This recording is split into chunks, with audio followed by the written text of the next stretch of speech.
اب جب جنت والے جنت میں چلے گئے، دوزخ والے دوزخ میں چلے گئے، تو اب اللہ تعالیٰ وہاں پر اسباب ایسے فرمائیں گے کہ جنت والے اور دوزخ والے ان کی آپس میں بات چیت ہوگی،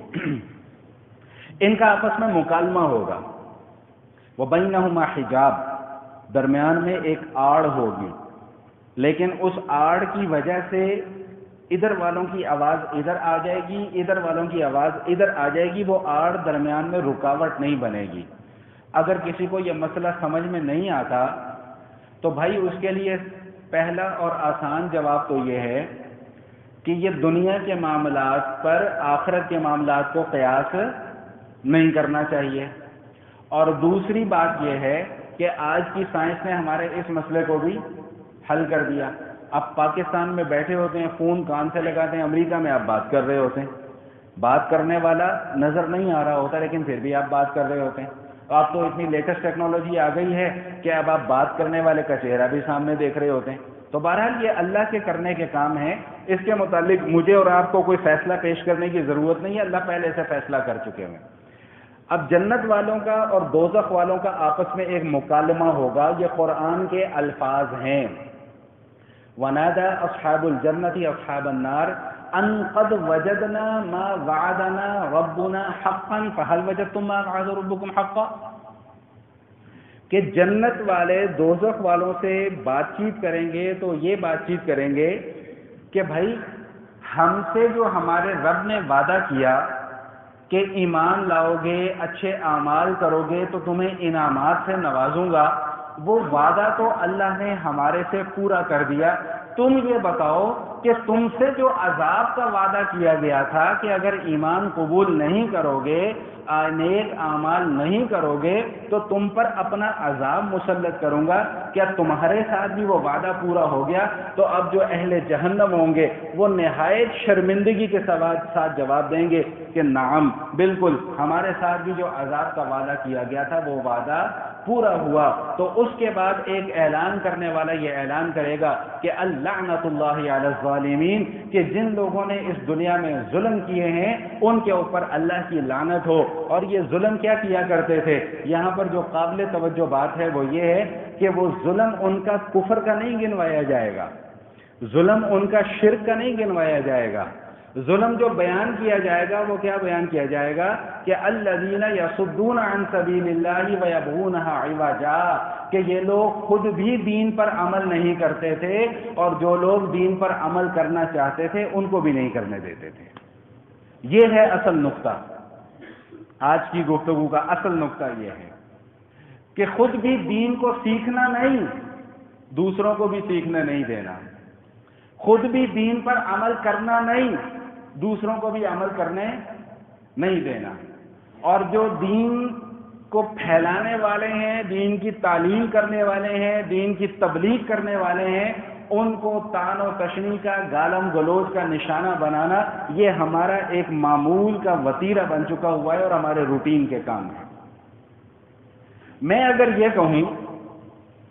مثال کے طور پہ میں اگر یہ کہوں کہ یار سارے کے سارے جو ڈاکٹر ہیں نا پاکستان کے اندر وہ سارے 2 نمبر ہیں، آپ میری اس بات کی تائید کریں گے؟ نہیں کریں گے۔ میں اگر یہ کہوں کہ جی سارے کے سارے جو انجینئرز ہیں نا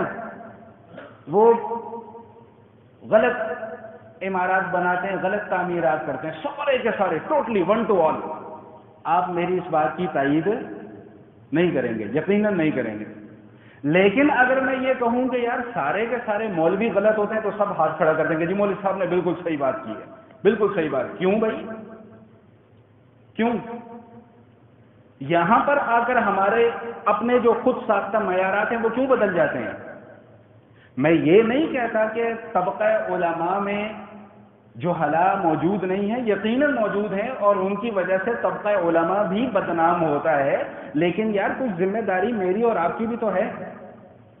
اگر ایک داڑھی ٹوپی والا کوئی غلط کام کر رہا ہے تو اس کا کیا مطلب ہے کہ جس نے داڑھی اور ٹوپی پہنی ہوگی وہ سب 2 نمبر ہو جائیں گے؟ یہ فلسفہ کہاں سے آیا ہمارے پاس؟ یہ لاجک ہم نے کہاں سے نکال لی ہے؟ یہ جب باقی معاملات میں ہم